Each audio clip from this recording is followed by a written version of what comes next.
Buenas tardes. Muchas gracias por acompañarnos en esta primera sesión académica del año por parte de ginecología. Hoy vamos a tocar, bueno, van a tocar un tema bastante interesante y novedoso, el rejuvenecimiento ovárico, una alternativa a la ovodonación. Nos va a hacer el favor de hablarnos de este tema el doctor Israel Cardón Lozano, la doctora Magdalena Cruz Luna, la doctora María Fernanda Ortiz Vera y la doctora Mariela Pérez Domínguez, todos coordinados por el doctor Radamés Rivas. Les cedo el micrófono. Gracias, Eli. Bueno, buenas tardes. Estamos muy contentos de que la presidencia de la Asociación Médica nos haya invitado. Qué gusto verlos. Nos vemos en los pasillos todos los días.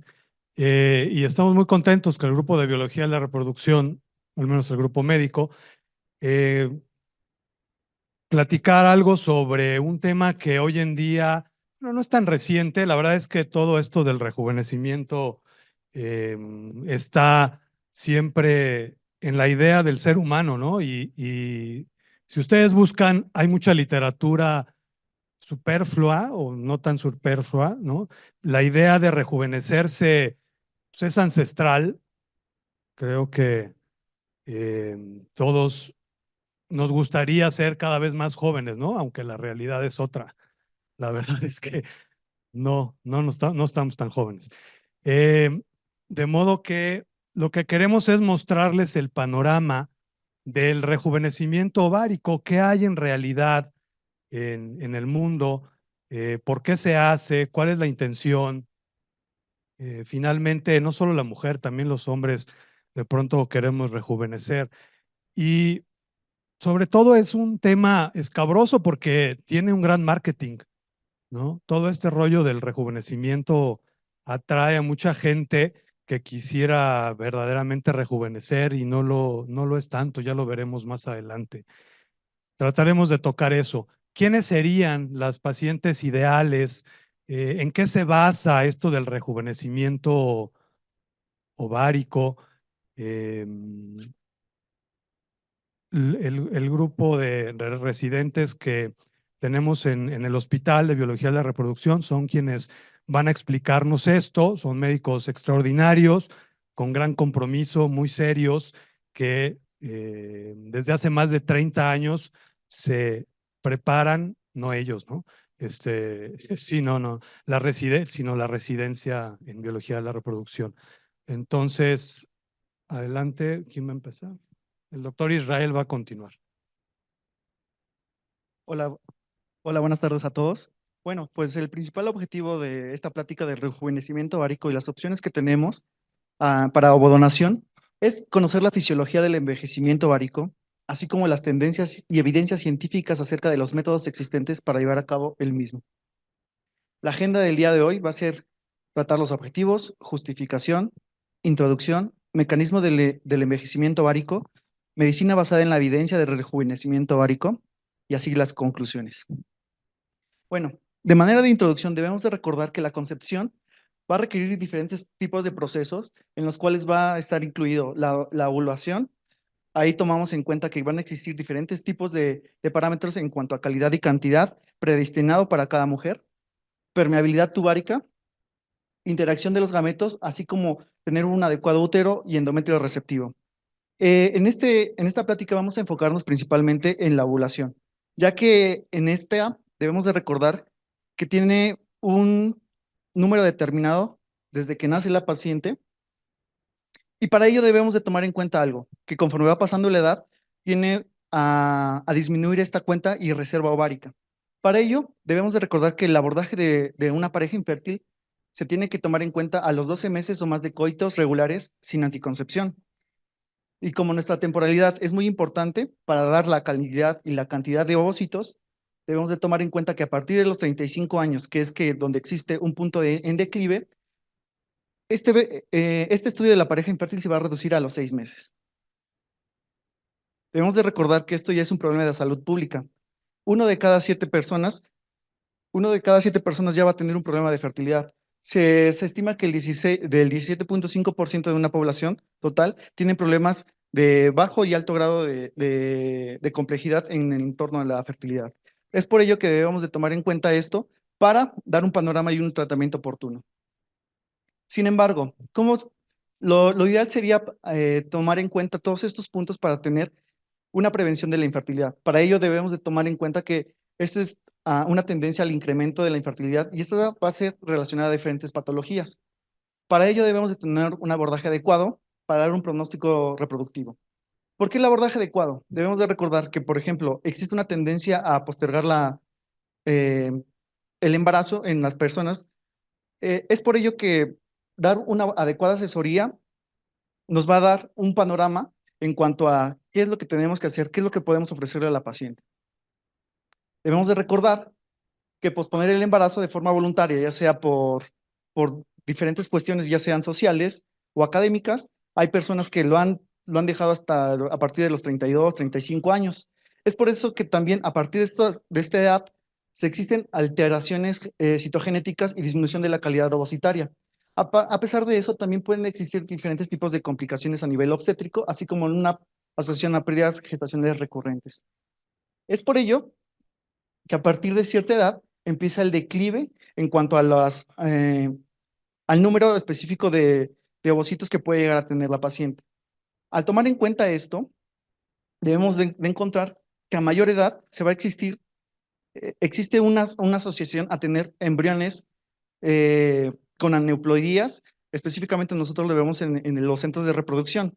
A partir de los 35 años, aumenta una tasa, bueno, aumenta un porcentaje considerable de embriones aneuploides. Es lo que vemos nosotros día a día. Sin embargo, también existe una disminución en cuanto a la natalidad. Es por ello que el entender que el envejecimiento ovárico va a tener diferentes tipos de repercusiones, tanto, tanto a nivel genético, que es una de las principales causas, también en las cuales van a estar englobadas las alteraciones de genómicas, alteraciones a nivel de los telómeros y también a nivel epigenético. Debemos de recordar que también van a existir alteraciones en las concentraciones de proteosis, en las cuales van a tener unas alteraciones en cuanto a la división celular y en cuanto por obvias razones, tener unos embriones de mala calidad. Debemos de recordar que también a nivel celular van a existir diferentes disruptores. Una de las principales causas va a ser en alteraciones en las comunicaciones para la nutrición celular, alteraciones en las concentraciones y también en la función de las mitocondrias. Debemos de recordar que también va a existir una alteración en el envejecimiento celular y por ello su funcionamiento. También el cansancio de células madre puede verse alterado. Otro punto importante, que las comunicaciones van a verse sumamente repercutidas en las comunicaciones intercelulares. Si nosotros lo traspolamos al estado reproductivo, debemos de tomar en cuenta que las comunicaciones intercelulares, tanto el embrión y el endometrio, puede verse repercutida en la receptibilidad endometrial. Es por ello que también puede llevar a verse alterado el estado reproductivo. De igual manera, lo que podemos ver es de que pueden llegar a alterarse las cohesiones en cuanto a los procesos de división celular.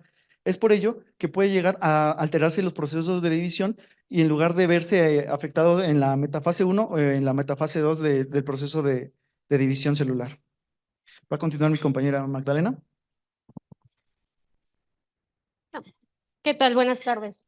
Pues vamos a continuar hablando de un tema polémico, novedoso, pero muy contradictorio hoy día en la reproducción. En realidad podemos hablar si es rejuvenecer, regenerar o revertir. Como lo dice el diccionario de la Real Academia, hablaríamos de activación ovárica, porque estaríamos haciendo o hacer que un funcionamiento, un mecanismo que ya existía, se vuelva a echar a andar. Aquí en toda la plática, algo que tenemos que tener muy presente es el órgano diana al cual vamos a estar enfocándonos. Ese órgano va a ser el folículo primordial, porque es ahí donde todas estas técnicas van a empezar a actuar. Bien, como ya lo mencionó el doctor Israel, tenemos que reconocer y entender que conforme la mujer vamos cumpliendo años, vamos a tener una disminución en la fertilidad femenina. Pero ¿cómo impacta eso a nosotros? Más allá de la disminución, va a disminuir la calidad ovocitaria. Al disminuir esta calidad, se va a ver afectada esa genética de ese ovocito, que lo que queremos nosotros en reproducción es llevar un recién nacido vivo a casa. Cuando esta calidad ovocitaria, la genética y el número se ve afectado, tenemos mayor riesgo de presentar alguna aneuploidía. Si bien nosotros podemos ver que la fertilidad a partir de los 30 años va a tener un descenso importante, a los 35 va a ser mucho más marcado. Y no se diga a partir de los 42 que nosotros podemos darle u ofrecerle a nuestra paciente ovodonación. Ahora, el 44% de estas pacientes pueden presentar una aneuploidía asociado principalmente a síndrome de Down. Vean el descenso, 44%, 33% a los 40. Pero ¿qué pasa? Cuando vemos que la calidad ovocitaria es mala, también tenemos que evaluar el principal marcador de reserva ovárica. Conforme yo cumplo años, este también va descendiendo. Ahora, tenemos una dinámica en el desarrollo folicular. Desde la vida fetal tenemos 6 a 7 millones de ovocitos, de folículos, perdón, y aproximadamente nacemos con 1 millón, pero vean cómo va ese descenso. Aproximadamente en la menarca tenemos 300,000 y tenemos un impacto a los 30 años que desciende hasta llegar a tener un envejecimiento. El envejecimiento va a ser toda esa senescencia que tienen las células y al presentar eso se va a perder esa homeostasis en los tejidos. Principalmente vamos a tener una alteración en la cohesión cromosómica, vamos a tener cromosomas desalineados, acortamiento de esos telómeros y todo esto nos va a llevar a tener un impacto en el ADN. ¿Por qué es importante? Porque se van a activar especies reactivas de oxígeno que no van a permitir que ese mecanismo pueda ayudar a esa célula a no envejecer. Ahora, ¿por qué es importante la cohesión cromosómica? Tenemos diferentes cromátides. Estas cromátides van a estar unidas por complejos de cohesión. Al tener estos complejos de cohesión, nos ayudan a tener replicación del ADN. Al no poder presentar esta replicación del ADN, vamos a tener una mayor probabilidad de una mala segregación cromosómica, una separación prematura de la cromátide, y esto nos lleva a tener un producto aneuploide. No estamos diciendo que no se pueden embarazar. Sí se van a embarazar, pero al final, si tenemos una alteración, esto no va a llegar a tener un recién nacido vivo. Tenemos que recordar que todas esas aneuploidías son las principales causas de infertilidad, poder presentar aborto espontáneo y síndromes congénitos. Cuando nosotros presentamos esto, sí se asocia a mayor edad, pero también estas aneuploidías están asociadas a que el 20% se presenta entre los 20 y los 32 años de edad. Los complejos de cohesión, que somos los que nos importan durante todo el proceso genético, son esenciales para que toda la célula tenga una correcta segregación de los cromosomas durante todas esas divisiones del ADN, que son importantes en el ciclo celular para llegar a una adecuada ovulación. También tenemos diferentes acortamientos de los telómeros. ¿Por qué son importantes los telómeros en todo este proceso? Sabemos que van a estar compuestos de secuencias de nucleótidos que juntos van a formar una capita, aquí, que nos hacen que tenga una integridad con ese cromosoma. Al tener esa integridad, vamos a evaluar esa longitud durante toda la vida reproductiva. ¿Por qué es importante esta longitud? Porque nos va a ayudar a hacer una alineación cromosómica precisa. ¿Qué nos pasa con esto? Que tenemos una adecuada función de este uso que une a las cromátidas, protegiendo el genoma celular, ayudando a la replicación del ADN, y al ayudar a la replicación del ADN, lo que hace es que va a prevenir una aneuploidía. Ahora, yo les hablo que esta longitud es de vital importancia durante todo este proceso del envejecimiento del ovocito. A mayor longitud del telómero, va a tener mejor calidad, tanto genómica como en número del ovocito. Cuando estos se ven alterados, los telómeros se va a deber a todas las especies reactivas de oxígeno, se van a ir acortando. Cuando mis telómeros se acortan, la mujer se acerca a la menopausia, donde ahí va a tener un impacto también en su calidad de vida, a nivel cardiovascular, a nivel osteoporótico. Pero a nosotros lo que nos interesa es que aquí en los embriones y en los ovocitos, cuando ese telómero disminuye, me va a ser un indicador de segregación cromosómica. Sé que suena muy molecular, pero es la base y la fisiología del por qué es importante ir abordando este ovocito.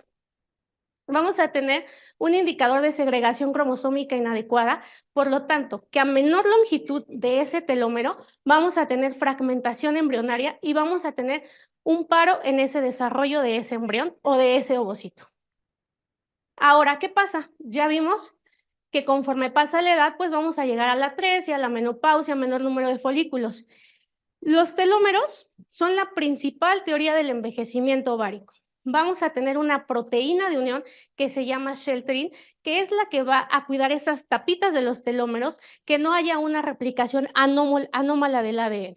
Cuando hay una replicación anómala de ese ADN, lo que hace es que manda a activar ciertos regeneradores del ADN y hace que, como no hay una adecuada genética, hace que se activen. Al activarse, lo que genera es que esas células entren a una senescencia, entren a una apoptosis, y no queremos echar a andar esos mecanismos y no los queremos echar a andar menos en este tipo de células. Nosotros durante la fisiología o durante estas bases tenemos que cuidar que no haya una pérdida de cohesión de las cromátidas, que no haya pérdida del ADN, que haya una estabilidad de los usos para cuidar por completo ese genoma. Al cuidar ese genoma, evitamos la aneuploidía. Bien, aparte de los telómeros, tenemos una telomerasa. Esa telomerasa nos puede ayudar a agregar repeticiones de nuevo. ¿Qué pasa? Cuando nosotros tenemos toda la longitud adecuada de los telómeros, tenemos folículos primordiales. Conforme esos telómeros les comentaba que se van acortando, lo que hace es que no haya un buen mantenimiento de esos telómeros en los ovocitos que nos puedan garantizar esa correcta segregación cromosómica. ¿Y dónde pasa esto? En la falla ovárica prematura. Entre menor sea la calidad de ese ovocito, entre más rápido entre a un proceso de envejecimiento, más cortos van a ser esos telómeros, y es aquí donde tenemos un problema en reproducción con esas pacientes que tienen una falla ovárica prematura. En donde los telómeros sí se pueden reactivar y mejorar, en la etapa que se han visto es en el blastocisto. ¿Ok? Siempre hay que recordar que existen todas estas patologías en donde la reproducción va a tener que ser un apoyo. Ahora, también tenemos respuestas al daño del ADN, asociadas principalmente a mutaciones genéticas. Como todo en esta vida, en el ciclo celular, en los ovocitos, es un mecanismo, es una homeostasis que se debe cuidar, porque vamos a ver que los mecanismos de reparación del ADN deben de estar intactos, porque son esenciales para que se pueda mantener un metabolismo y un equilibrio. ¿Pero por qué queremos un equilibrio? Porque queremos retrasar completamente ese envejecimiento, que es lo que nos está preocupando. Los mecanismos se tienen que volver más efectivos durante este proceso. En los ovocitos, cuando estos entran a atresia y se van a apoptosis, estos mecanismos están fallando y no hay una adecuada reparación del ADN, lo que nos puede resultar en una mala calidad y llevarnos a tener infertilidad, menopausia y un aborto espontáneo, y no llevarnos a tener un recién nacido vivo en casa. El daño al ADN o la falta de un montaje a la respuesta de este daño va a promover una muerte celular. Ahora, también podemos hablar de las especies reactivas de oxígeno. Son los subproductos de la fosforilación oxidativa mitocondrial, que incluyen el superóxido, el hidroxilo y el peróxido de hidrógeno. Todo esto va a reaccionar al ADN, a las proteínas y a los lípidos que se encuentran circundantes, lo que va a llevar a que se presenten mutaciones y un daño celular. En condiciones normales, sí vamos a tener estas sustancias reactivas de oxígeno, pero va a haber una homeostasis, donde el ADN mitocondrial y ellos van a estar presentes, pero no van a dañar ni envejecer a ese ovocito. Ahora, también tenemos una disfunción mitocondrial. ¿Por qué es importante esto? Porque todo este proceso de las mitocondrias se va a generar durante la ovogénesis, y cuando van a parar, se va a detener cuando tenemos un ovocito maduro. Las mitocondrias desempeñan un papel central. Si no tienen un mecanismo de reparación o un mecanismo donde pare esta producción, vamos a tener una atresia folicular, y podrían ser el objetivo del principal de los factores citoplasmáticos que van a determinar la calidad de estos ovocitos que se van a ver afectados. Los efectos del envejecimiento en las mitocondrias se han observado que principalmente son anomalías morfológicas y funcionales. Podemos tener inflamación y vacuolización. Como sabemos, la mitocondria es la que más energía utiliza, y al verse alterado va a haber una disminución de este intercambio. También vamos a tener alteración en todos los mecanismos de transcripción y posttraducción, y esto nos va a llevar a presentar un envejecimiento ovárico. Ahora, también tenemos otro ambiente. El microambiente ovárico también va a afectar al ovario. Tiene dos tipos de tejido ovárico, la médula y la corteza. Dentro de esto tenemos tejido conectivo, tejido fibroso y vasos sanguíneos. El microambiente ovárico va a estar compuesto de células circundantes, membrana extracelular y moléculas de señalización. Es importante que sea bidireccional y que la homeostasis sea correcta. ¿Para qué? Para que no pueda afectar la calidad de los ovocitos. Si esta homeostasis se pierde y al afectar la calidad de los ovocitos, lo que va a hacer es que va a acelerar el envejecimiento de estos, lo que nos lleva a una infertilidad. Aquí tenemos la célula del cúmulus, que es lo que nos va a proporcionar los nutrientes esenciales para que ese ovocito vaya madurando. Vamos a tener involucradas ciertas vías de regularización, ya sea parácrinas o autócrinas, para que ese envejecimiento no se vea prematuro. Y la estructura y la función tisular y la acumulación excesiva de esta matriz extracelular, si no se detiene, nos va a llevar a una fibrosis. Y la fibrosis es de los principales cambios que puede presentar un ovocito cuando va a envejecer. ¿Puede ser reversible? Sí, eso mencionan algunos artículos, no está al 100% comprobado, pero también tiene que ver con la angiogénesis, que nosotros podemos ir revirtiendo ese proceso. Pero ¿qué pasa? Tenemos ciertas realidades y ciertas tendencias. Dentro de la realidad son las demográficas. La mujer hoy día ha retrasado su maternidad, ya sea por desarrollo profesional, conseguir un puesto más competente o llegar a ciertas metas. Sociales, las tasas de divorcio son más altas. Tener una nueva pareja, tener mayor edad. Las personales, sensación de cumplir metas y algunas marketing y comunicación que nos engañan o nos dicen que la maternidad va a ser posible a cualquier edad. Tenemos diferentes estrategias. A manera de comentar esto, tenemos que recordar que solo son estrategias que se están implementando y que siguen siendo experimentales hasta el día de hoy. Que los ensayos son no aleatorizados, por lo que nos falta casuística para tener estadística más fidedigna. ¿Tenemos técnicas disponibles? Sí. ¿Cuáles son? Activación química o activación química y mecánica. Dentro de la activación química está la infusión intraovárica de plasma rico en plaquetas, de la química y mecánica, la activación ovárica in vitro y la de autotransplante. Pero ¿a quiénes las vamos a dirigir estas técnicas? A la baja reserva ovárica, la insuficiencia ovárica prematura y también podemos ver a las pacientes con mala calidad embrionaria. A continuación, la doctora Fernanda. Después de haber entendido toda la fisiología y fisiopatología, debemos de preguntarnos cuál es lo novedoso, cuál es la tendencia, qué es lo que podemos o no podemos ofrecer a las pacientes. Una de las primeras estrategias es el plasma rico en plaquetas. ¿Qué hay acerca de esto? Tomando un poco en línea lo que nos venía contando la doctora Magdalena, debemos de cuestionarnos, ¿es entonces realidad que existe este agotamiento ovárico? Pues bueno, ya existieron colaboradores de Johnson que en el 2004 se atrevieron a desafiar esta posición. ¿Qué fue lo que realizaron? Estudios en mamíferos, con la finalidad de demostrar que podían existir células madre en la corteza y o en la médula de los ovarios. Ok, ya existen, ¿y ahora qué hay que hacer? Pues sí, existen en animales, pero ahora, ¿qué hay respecto a la presencia de Ogonian stem cells en los humanos? ¿Funcionan? ¿Se pueden activar? ¿De qué nos sirve que se hayan descubierto? Pues bueno, estas preguntas se las realizó Viran Klum y colaboradores a partir del 2008, 4 años después de que se hizo este descubrimiento, esta ciencia.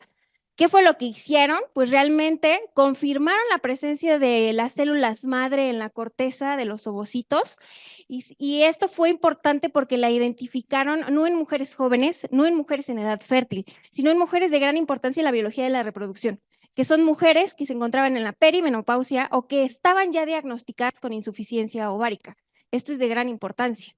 Pero ahora entendiendo, sí, están presentes y se encuentran todavía en las pacientes que están perimenopáusicas o con insuficiencia prematura. ¿De qué nos sirve que esto exista?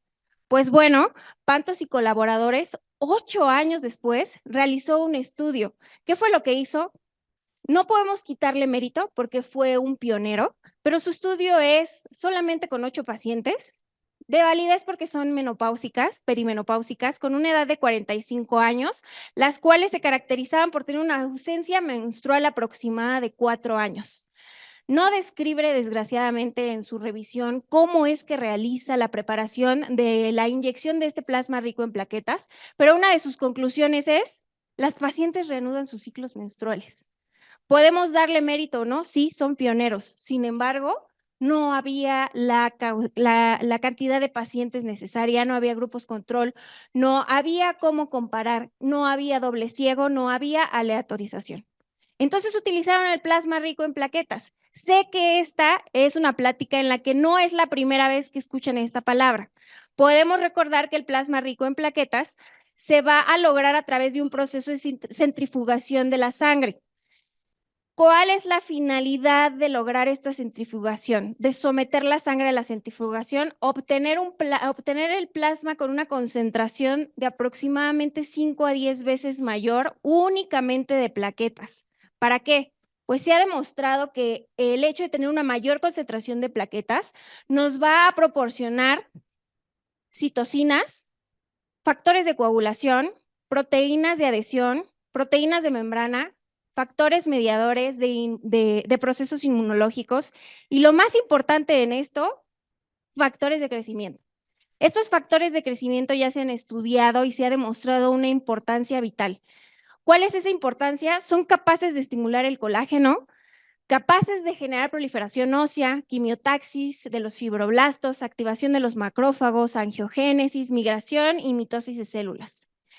Esto ya se ha demostrado en otras especialidades, dando tratamientos a lesiones musculares, lesiones articulares, al rejuvenecimiento periorbital, incluso tratamientos, dentales y alopecia. ¿Pero qué hay respecto al rejuvenecimiento ovárico? ¿Está demostrado que puede funcionar?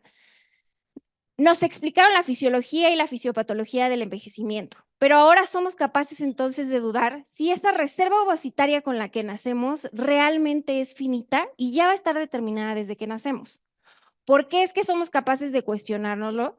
Porque al aplicar o al hacer inyecciones de plasma rico en plaquetas, estamos proviendo una mezcla de factores que van a ser capaces de estimular de nuevo la oogénesis y la maduración folicular. Esto a través de la estimulación de los ligandos y receptores, la producción y la inyección de estos factores de crecimiento para una diferenciación celular. ¿Qué es lo que está sucediendo? De manera natural pueden observar en su pantalla del lado izquierdo cómo es que está funcionando un ovario con una reserva normal. Tenemos la corteza del ovario con presencia de células madre, de stem cells. Tenemos una reserva normal, una reserva esperada, que puede generar el reclutamiento de folículos capaces de desarrollarse y generar un folículo lo suficientemente dominante para poder ovularse. Ahora, ¿qué es lo que está sucediendo en las pacientes con insuficiencia ovárica prematura? Con aquellas que se encuentran en la peri- y posmenopausia, esta reserva de folículos es baja. Sin embargo, los artículos han demostrado la presencia de estas células madre. Ok, sí, ¿de qué me sirve tener esas células madre? Podemos activarlas. ¿Con qué finalidad? Con la finalidad de estimular esa poca reserva que se encuentra ahí y que esa reserva sea capaz de iniciar la foliculogénesis, lograr un folículo dominante que sea capaz de ovularse. Ahora bien, ¿cuál va a ser esta técnica? ¿Realmente existe una técnica para la aplicación de plasma rico en plaquetas? Veamos. ¿Un proceso estandarizado? No, no existe. No hay guías ni por la ERRES ni por la Sociedad de Reproducción Americana que nos indiquen cuál es la velocidad de centrifugación, cuál va a ser el tiempo de centrifugación, ni siquiera la dosis, muchísimo menos la vía de administración, y tampoco existe la manera en la que se va a activar estas plaquetas. Si las vamos a activar a través de instrumentos químicos o a través de procesos mecánicos. Sin embargo, todo esto ya ha sido estudiado, ya ha sido llevado a cabo con diferentes cortes. Petrick y colaboradores en el 2020 realizaron un estudio, únicamente fue realizado con 38 mujeres. La corte fue con pacientes que tuvieran de 31 a 34 años. Sé que son jóvenes, pero es muy importante que sepan que la corte fue pacientes que se diagnosticaron con baja reserva ovárica y que ya se habían sometido a técnicas de reproducción asistida y estas habían sido fallidas. Es importante que les explique que ningún artículo tiene estandarizado cómo centrifugan ni la cantidad de dosis de sangre, Petrick y colaboradores lo que hicieron fue realizar una toma de 8.5 mililitros de sangre y la centrifugaron primero a 800 fuerza G. Esto fue por 3 minutos. Posteriormente extraen el sobrenadante y vuelven a centrifugar, pero ahora por 15 minutos, ahora a 1400. Obteniendo finalmente, al menos en este estudio, solo 2 mililitros de plasma rico en plaquetas. ¿Qué fue lo que hicieron? Realizaron inyección en cada ovario de 0.7 mililitros para obtener una concentración de 1 millón de plaquetas. Es importante también este artículo porque además de que nos explican un poco cómo es que ellos realizan la centrifugación, que son los únicos que nos ponen comparativa de 2 vías de administración, la vía vaginal y la vía laparoscópica. La vía vaginal la realizan con una aguja de 25 gauge, aproximadamente 20 centímetros, guiado por ultrasonido. Prácticamente, para que estemos un poco familiarizados, lo realizaban como si estuvieran haciendo una captura ovárica. Aquellas pacientes que se clasificaban como difícil acceso vía ultrasonográfico o que requerían una valoración de las fímbrias, se sometían a vía laparoscópica. Fue importante este artículo porque hacían la valoración de las concentraciones séricas de LH, de FSH y de hormona antimülleriana. Esto lo hicieron en los meses 1, 2, 3, 6 y 12. Valoraban el patrón menstrual, así como las modificaciones en las concentraciones de estas sustancias, así como el deseo de la paciente de lograr un embarazo. Esta es una imagen de cómo realizaban la punción, la inyección vía punción ovárica. Y esta es una imagen de cómo realizaban la punción vía laparoscópica. Finalmente, ¿cuáles fueron sus resultados? Sus resultados son controversiales. ¿Por qué? Podemos ver que respecto a las concentraciones de FSH y las concentraciones de LH, estas fueron disminuyendo. Tuvieron una P bastante significativa, aquí está colocada, lo que puede concluir a simple vista que al menos las pacientes que se encuentren en insuficiencia ovárica o en posmenopausia pueden mejorar, ya que estamos impactando en las concentraciones de estos niveles, más una elevación de las concentraciones de estradiol, por lo que las pacientes muchas veces indicaban que la satisfacción con el tratamiento era adecuado. Igualmente vemos que la P es totalmente significativa. Respecto a reproducción, para valorar un poco la reserva ovárica, la hormona antimülleriana al principio no denotaba como tal un resultado estadísticamente significativo. Sin embargo, al someterlo a las pruebas, se dieron cuenta que sí, arrojaba una P significativa. Es importante este artículo, sí, solo en cuestión de mejorar la calidad de la vida de la paciente. ¿Por qué? Porque aquellas presentaban ya una menstruación regular y se encontraban un poco más satisfechas con ellas mismas, es decir, podemos mejorar un poco la calidad de vida. Respecto a las técnicas de reproducción asistida, es decir, lograr un embarazo, como ya nos habían comentado, la finalidad es llevar un recién nacido vivo a casa. Solo el 17% de ellas lo logró. ¿Es importante este artículo? No. ¿Por qué? Porque la muestra es deficiente, no está aleatorizada, no hay doble ciego, no hay un control. Ahora, este artículo es de bastante impacto. ¿Por qué? Porque pese a ser una corte, un estudio prospectivo, es realizado por Barad y Gleicher, que es un instituto de demasiada importancia respecto a la reproducción asistida en Nueva York.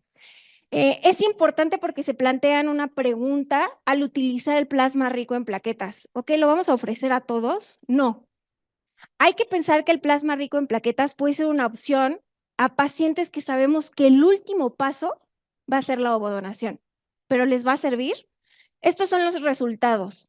Ellos trabajan con 80 pacientes catalogadas en una edad de 28 a 54 años. Me van a decir, hay muchísimo sesgo. No, porque todas ellas fueron catalogadas con una reserva ovárica deficiente.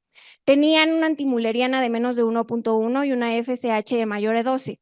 Las clasificaron en 2 grupos, todas pertenecientes al grupo de Poseidón 3 y 4. El grupo 1 fue aquellas pacientes que se encontraban con una menstruación regular y el grupo 2 aquellas que se encontraban con una menstruación irregular. ¿Cómo fue que prepararon ellos el plasma? Ellos extrajeron 10 mililitros de sangre haciendo 2 centrifugaciones. La primera de ellas fue a 3.800 Relative Centrifugal Force por 10 minutos y posteriormente a 1500 RSF por 5 minutos, para obtener finalmente de 10 mililitros solo 3 mililitros de plasma rico en plaquetas. El grupo del Dr. Gleicher es conocido por todas sus estimulaciones ováricas, basarlas con una suplementación de DEA. Esta es de 25 miligramos cada 8 horas y la administración del plasma rico en plaquetas, cosa que no mencionan en ninguno de los otros artículos, fue aplicado en el día 3 al día 5 del ciclo menstrual. Ellos utilizan una aguja 5 gauge menos a los que utilizan los demás artículos. Mencionan que esta es un poco más pequeña para evitar la doble activación. La activación con la propia estimulación de la aguja, con el trauma que puede generar la punción. Ellos realizaron inyecciones subcorticales, fueron de 0.1 mililitros y lo realizaron de 7 a 12 veces por cada ovario. Ahora, la estimulación ovárica en todas las pacientes fue igual, de 300 a 450 unidades de FSH, 150 unidades de menotropina y realizaron el disparo ovular con 10,000 unidades de HCG. Sus resultados, realmente lo único que pudo otorgar diferencia respecto al grupo 1 y al grupo 2 antes y después de la administración de plasma rico en plaquetas fue mejorar el conteo de folículos antrales. ¿Por qué me refiero a que este es el único? Porque fue el único que arrojó una P significativa. Respecto a los datos de reproducción, lograron que de todas las pacientes se tuviera al menos un embrión para transferir, lo cual realmente no es tan estadísticamente significativo, y solo mencionan como dato que ocurrió el embarazo espontáneo de 2 pacientes. Sin embargo, en todo el artículo mencionan que este embarazo no es en lo absoluto atribuible a la aplicación del plasma rico en plaquetas. Es importante lo que estos autores se atreven a concluir. ¿Que el plasma rico en plaquetas puede ser beneficioso? Claro que sí, por supuesto que sí, únicamente en el contexto de experimentación. Finalmente, respecto al plasma rico en plaquetas, termino con esta revisión sistemática realizada por Panda y colaboradores en el 2020. Ellos realizan una revisión terminando con 4 estudios, de los cuales uno fue un estudio clínico, pero no es aleatorizado, y 3 estudios cuasi experimentales. Incluso mencionan que la información es tan deficiente, es tan escasa, que no fueron capaces de poder realizar un metaanálisis. ¿Cuáles son los resultados importantes? Pues respecto a biología de la reproducción, hay un impacto con una P significativa respecto a la mejoría post-tratamiento de aplicación de plasma rico en plaquetas con las concentraciones de la hormona antimuleriana. Sin embargo, pese a que sus P's fueron significativas con la antimuleriana, con la FSH y con la LH, los autores se atreven a concluir que es necesario que existan mayor cantidad de ensayos clínicos aleatorizados y que estos tengan buena estadística para ser capaces de realizar una adecuada conclusión para saber si esta puede ofrecerse o no a las pacientes. Sin embargo, este no es el único tratamiento que existe. Se ha estudiado la presencia de las stem cells.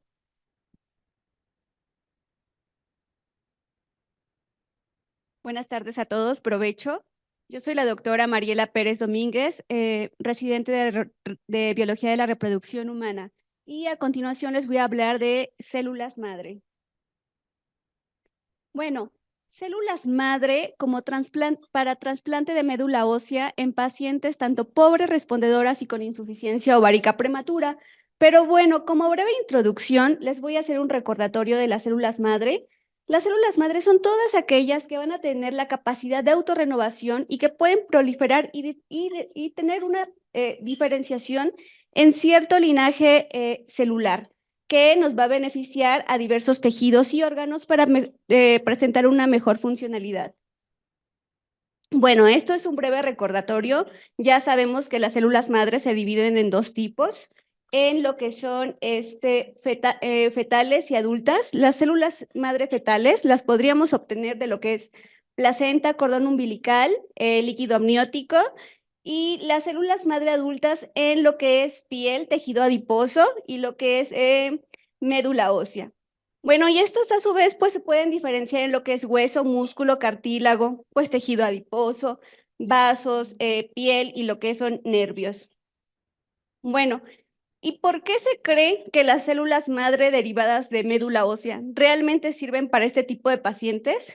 Porque van a aumentar la vascularización ovárica. Esto va a hacer que tengamos una mejor proliferación de células estromales y va a hacer que reduzcamos lo que es la apoptosis. Todo esto nos va a generar que incrementemos el crecimiento folicular en humanos y en ratones. Bueno, y como les dije desde un principio, ¿para quién va dirigida esta técnica? Pacientes con falla ovárica prematura y pacientes pobres respondedoras que se encuentren dentro del grupo 3 y 4 de Poseidón. Que bueno, recordemos, pacientes 3 y 4 del grupo de Poseidón son todas aquellas pacientes que presenten una hormona antimuleriana de menos de 1.2 nanogramos por mililitro y que presenten un conteo folicular antral de menos de 5 folículos. Y recordando también que las pacientes de falla ovárica prematura son todas aquellas pacientes que tienen igual o menos de 40 años, que presentan un fallo ovárico con estradiol bajo, con gonadotropinas bajas y que presenten síntomas premenopáusicos, como puede ser oligomenorrea o amenorrea. Bueno, ¿y en qué consiste esa técnica de trasplante de médula ósea? El único centro hasta ahorita en el mundo que realiza este trasplante es el centro IBI.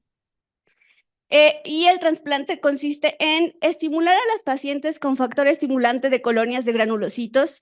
¿Cómo vamos a estimular a esas pacientes?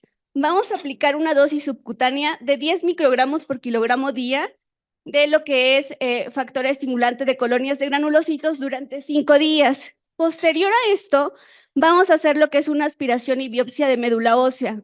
Posterior a realizar lo que es la aspiración, vamos a recolectar mediante una aféresis normal y posteriormente a la aféresis vamos a realizar un cateterismo intraarterial de células madre en arteria ovárica.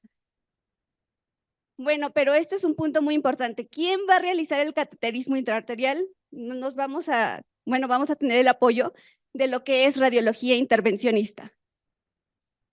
Este es un artículo. ¿Cómo surgió este tema realmente? Este es un artículo publicado igual por Fertility and Sterility en el 2018. Esto surge como un modelo experimental, igual en IBRMA España. Es un estudio que se realizó en ratones. Bueno, y se inyectaron médula ósea humana en ratones con daño ovárico inducido por la quimioterapia y en ratones inmunodeficientes genoinjertados con corteza humana de pacientes con mala respuesta. Pero ¿cuál fue la justificación de hacer este estudio? Las células madre derivadas de médula ósea también confieren dichas propiedades regenerativas. Específicamente se cree que lo que es la expresión de CD133 se considera la célula más inmadura para las células progenitoras hematopoyéticas. ¿Esto qué es lo que va a provocar? Una mayor proliferación celular, una mejor angiogénesis y por lo tanto va a presentar un aumento de la reserva ovárica y crecimiento folicular. Bueno, este estudio se realizó en 27 ratones hembras, se subdividieron a la vez en lo que es el grupo control con 9 pacientes a quienes se le aplicaron CD133, otras 9 pacientes, y pacientes a quienes se le realizó trasplante de médula ósea, que fueron otras 9 pacientes. Y posteriormente a esto, los ratones fueron ovariectomizados y genoinjertados con corteza ovárica humana de pacientes con pobres respondedoras. Ok, ¿y a qué conclusión llegaron? Bueno, pues se puede ver en esta pequeña tabla que aumentó la cantidad de lo que es la densidad de folículos por mililitro cúbico de hasta 6.2 folículos por mililitro cúbico, de 4.2 se fue a 6.2. Y esto da como resultado que tiene una mayor producción de un número de folículos preovulatorios y por lo tanto de ovocitos en metafase 2. Este es otro estudio publicado en el 2018, igual por Fertility and Sterility. Es el primer estudio piloto prospectivo observacional, se realizó por el centro IBRMA en 17 pacientes pobres respondedoras.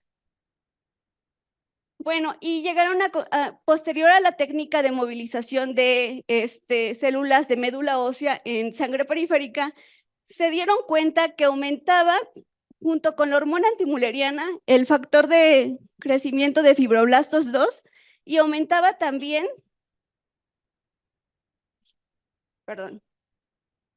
la trombopondina 1, con una P estadísticamente significativa. Eran los dos tipos de células que aumentaban junto con la hormona antimülleriana. ¿Cómo aplicaron esta técnica? La técnica de trasplante de médula ósea se consideró como día cero. Posteriormente evaluaban a las pacientes cada 2 días hasta el día 15.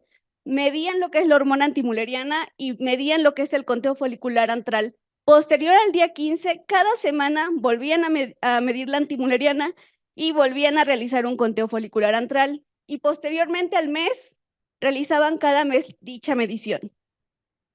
Y bueno, llegaron a la conclusión y se dieron cuenta que en el día 15, posterior a realizar lo que es el trasplante de médula ósea, aumentaba abismalmente, lo que es el conteo folicular antral. Podemos ver que como base teníamos de 4, pero para el día 15 ya teníamos un folículo más. Y bueno, pues observaron diferencias estadísticamente significativas con una P de 0.031 para el conteo folicular antral. Aquí también tenemos una P estadísticamente significativa de 0.36. Y bueno, como conclusión, la técnica Ascot, que es la técnica única conocida como trasplante de médula ósea, resultó tener una mejoría significativa en el conteo folicular antral 2 semanas después del tratamiento, con un aumento en el conteo folicular antral de 3 o más folículos y o 2 aumentos consecutivos en los niveles de lo que es la hormona antimülleriana como criterios de éxito. Esto mejorando la función ovárica hasta en un 81.3% en las pacientes. O sea, es muchísimo. Y este es otro estudio, es el primer caso reportado del primer nacido vivo a quien se le aplicó a una paciente trasplante de médula ósea. Era una paciente soltera, mujer perimenopáusica de 45 años, con presencia de oligomenorrea, una hormona antimülleriana de 0.4 y un conteo folicular de 1. Fue un estudio que se realizó en Ruby Health Clinic en India. Y bueno, ellos ocuparon prácticamente la misma técnica, solo que no ocuparon el servicio de radiología intervencionista, lo hicieron por medio de lo que es la laparoscopía. Igual, aspiraron lo que es la médula ósea, la aspiración fue desde la cresta ilíaca posterior bajo anestesia local y posteriormente obtuvieron 120 mililitros de médula ósea. De esos separaron los demás y se quedaron con 16 de stem cells de médula ósea, utilizando una técnica que se llama CEPAX, que es una técnica de laboratorio. Posteriormente, instilaron vía laparoscópica lo que son las células madre de médula ósea en los ovarios de la paciente y posteriormente instilaron intraováricamente de 1 a 2 mililitros en 3 a 4 sitios diferentes del ovario. No menciona cuáles, no menciona si en la corteza o en qué sitio, pero menciona que en 4 sitios. Y bueno, ¿cuál fue el proceso? Después de lo que es el trasplante de stem cells de médula ósea, se dieron cuenta que 8 semanas después había mejorado la hormona antimülleriana, que como recordemos estaba de 0.4, ahora ya era de 0.9. Y había aumentado el conteo folicular de un solo folículo, se fue a 4, 2 folículos en cada ovario. Posteriormente, realizaron lo que es la captura ovular, una transferencia embrionaria. En la semana 11 hicieron cariotipo, el cual resultó normal y pues la paciente concluyó con un recién nacido vivo, sano, mujer. Y como conclusión, pues realmente este tema de células madre sí promueve como tal la angiogénesis ovárica, que esto podría mejorar pues la calidad ovocitaria, mejorar un funcionamiento ovárico de una paciente deteriorada, pero pues hasta este momento no tenemos los estudios suficientes, aleatorizados, y mucho menos un metaanálisis para decir abruptamente que las células madre sí sirven, ¿no? Me tomé a la tarea de hacer la investigación de cuál es el costo de trasplante de médula ósea en pacientes pobres respondedoras y de insuficiencia ovárica prematura. Y en centro IBI-RMA cuesta de 6 a 7,000 euros aproximadamente. O sea, sí está un poquito caro. No. Bueno, pero sería un tema muy novedoso porque en México todavía no lo tenemos y hasta la fecha ningún centro de reproducción lo ha hecho. A continuación, la doctora Magdalena dará las conclusiones. Bien, dentro de nuestras conclusiones, y de los puntos que debemos llevar a casa, son técnicas experimentales. Los mecanismos de acción aún no son claros en todas las pacientes y debemos de unificar protocolos. Y esto es ampliamente que se le puede ofertar a las pacientes que no aceptan la ovodonación.